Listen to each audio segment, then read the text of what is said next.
வணக்கம்.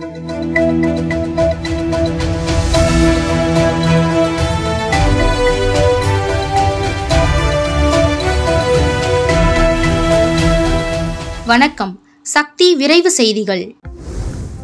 முன்னாள் பிரதமர் வாஜ்பாயின் 99வது பிறந்தநாளையொட்டி புதுச்சேரி சட்டப்பேரவை வளாகத்தில் அலங்கரிக்கப்பட்ட அவரது திருவுருவப் படத்திற்கு முதல்வர் ரங்கசாமி, அமைச்சர் சாய் சரவணன்குமார் மற்றும் சட்டமன்ற உறுப்பினர்கள் மலர் தூவி மரியாதை செலுத்தினார்கள்.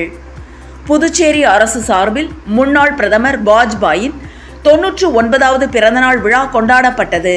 இதனையொட்டி புதுச்சேரி சட்டப்பேரவை வளாகத்தில் அலங்கரிக்கப்பட்ட அவரது திருவுருவப் படத்திற்கு முதல்வர் ரங்கசாமி, அமைச்சர் சாய் சரவணன்குமார், துணை சபாநாயகர் ராஜவேலு மற்றும் சட்டமன்ற உறுப்பினர்கள் ஆறுமுகம், ரமேஷ், லட்சுமிகாந்தன் ஆகியோர் மாலை அணிவித்து மரியாதை செலுத்தினார்கள்.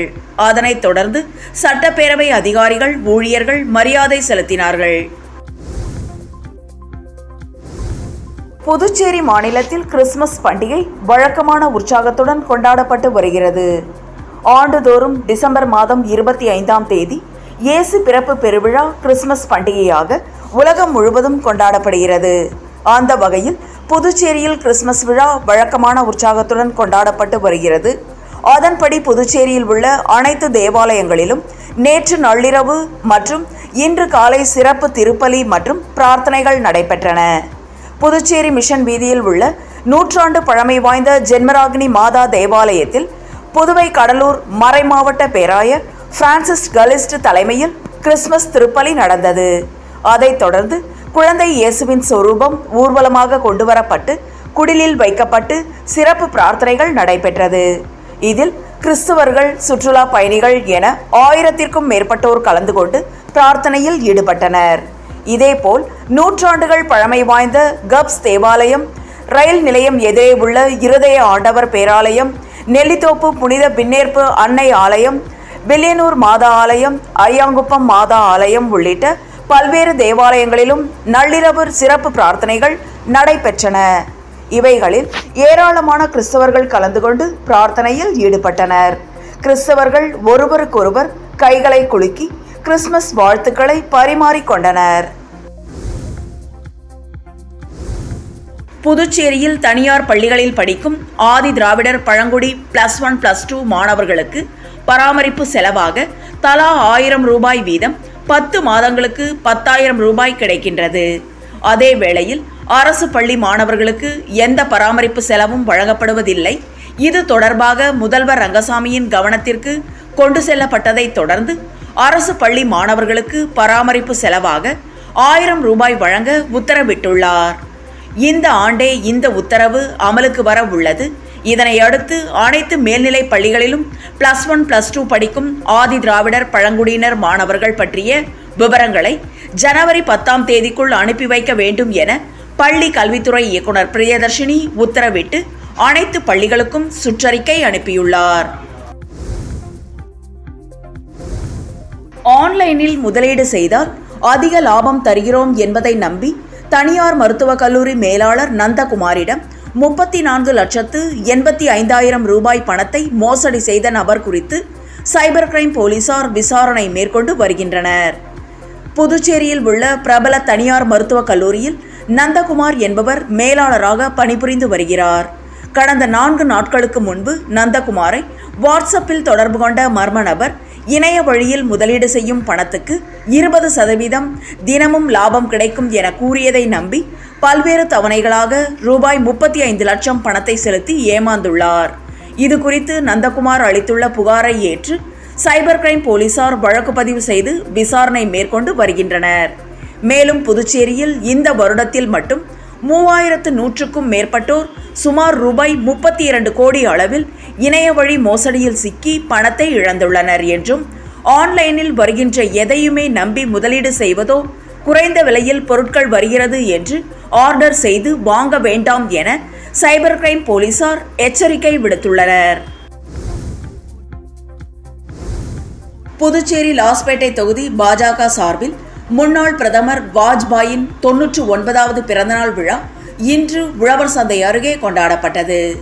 தொகுதி தலைவர் சோமசுந்தரம் தலைமையில் தொகுதி பொறுப்பாளர் தண்டபாணி முன்னிலையில் நடைபெற்ற விழாவில் சிறப்பு விருந்தினர்களாக முன்னாள் மாநில தலைவர் சாமிநாதன் கலந்து கொண்டு அலங்கரிக்கப்பட்ட வாஜ்பாயின் திருவுருவப் படத்திற்கு மாலை அணிவித்து மரியாதை செலுத்தினார்.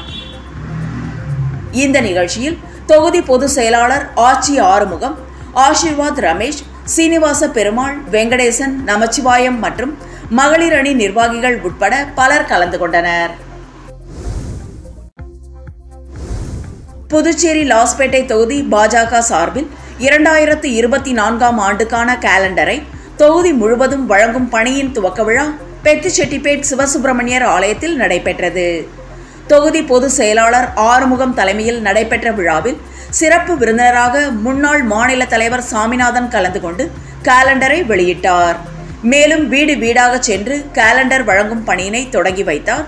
முன்னதாக சிவசுப்பிரமணியர் ஆலயத்தில் சிறப்பு பூஜைகள் நடைபெற்றது. இந்த நிகழ்ச்சியில் தொகுதி தலைவர் சோமசுந்தரம், வெங்கடேசன், குமரேசன், பெருமாள், தரணி, சத்யா, திருமால், கனகவள்ளி உட்பட 100க்கும் மேற்பட்ட பாஜகவினர் கலந்து கொண்டனர். காரைக்கால் மாவட்டம் திருநள்ளாறு சனீஸ்வர பகவான் ஆலயத்தில் தமிழ்நாடு சிறுபான்மை நலத்துறை அமைச்சர் செஞ்சி மஸ்தான் சாமி தரிசனம் செய்தார்.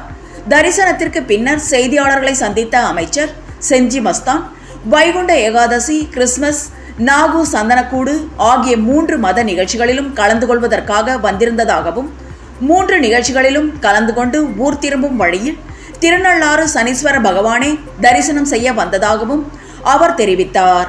வேண்டுதல் குறித்து எழுப்பப்பட்ட கேள்விக்கு சென்னை மற்றும் தென் மாவட்டங்களில் பெய்த கனமழையால் மக்கள் பல்வேறு அவதிக்கு உள்ளாகி உள்ளதாகவும் அவர்கள் மீண்டு வர வேண்டும் எனவும் சனீஸ்வர பகவானை வேண்டி உள்ளதாகவும் அதுபோல பேரிடர்களுக்காக மத்திய அரசிடம் முதலமைச்சர் கேட்டுள்ள நிதியை மத்திய அரசு மனமுவந்து கொடுக்க வேண்டும் எனவும் அவர் சனீஸ்வர பகவானிடம் பிரார்த்தனை செய்ததாகவும் தெரிவித்தார். தென் மாவட்டங்களை தொடர்ந்து தமிழக அரசு கண்காணித்து வருவதாகவும் பாதிக்கப்பட்ட பகுதிகளில் அமைச்சர்கள் மற்றும் IAS அதிகாரிகள் முகாமிட்டு போர்க்கால அடிப்படையில் பாதிப்புகளை சீரமைத்து வருவதாகவும் அவர் தெரிவித்தார். காரைக்கால் அடுத்த திருநள்ளாறு சனீஸ்வரன் கோவிலில் நடைபெற்ற மார்கழி மாத வளர்பிறை பிரதோஷம். இதில் ஏராளமான பக்தர்கள் பங்கேற்று சுவாமி தரிசனம் செய்தனர்.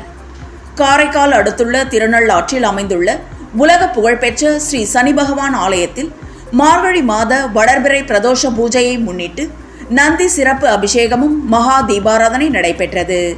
மஞ்சள், பால், தயிர், விபூதி, சந்தனம் மற்றும் பஞ்சாமிர்தம் உள்ளிட்ட பல்வேறு திரவியங்களால் அபிஷேகங்கள் நடைபெற்றது.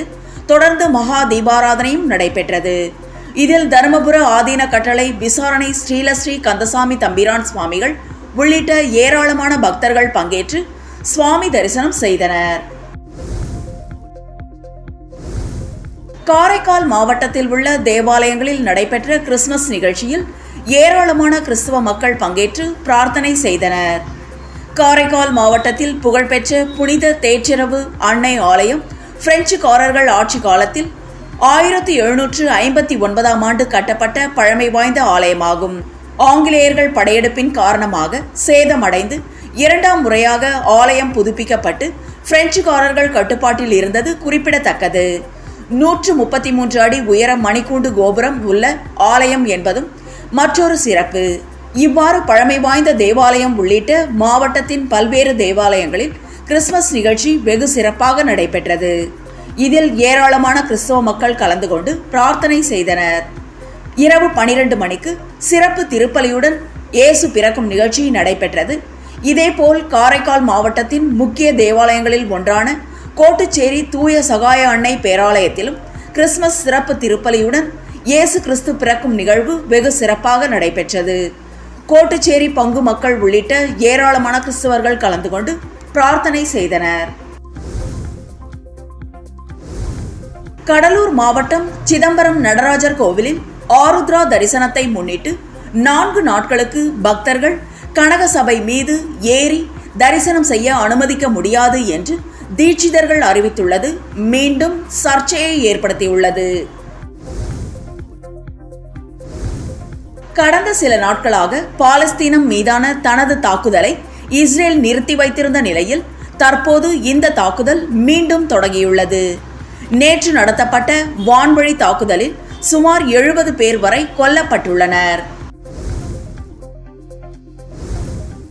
செஞ்சுரியன் ஆடுகளத்தில் சேர்க்கப்படும் ஒவ்வொரு ரன்னும் தங்கத்திற்கு ஈடானது என்றும் இந்திய பேட்ஸ்மேன்கள் பொறுமையாக பேட்டிங் செய்தால் மட்டுமே ரன்கள் சேர்க்க முடியும் என்றும் டு பிளசிஸ் தெரிவித்துள்ளார். இத்துடன் சக்தி விரைவு செய்திகள் நிறைவடைகின்றன. வணக்கம்.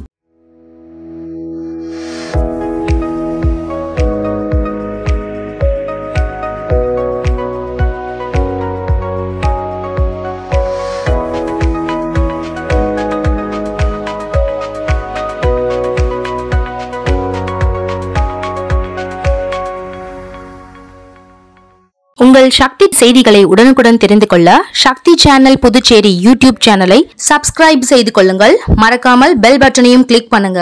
ஷேர் பண்ணுங்க, லைக் பண்ணுங்க. உங்கள் சக்தி சேனல்.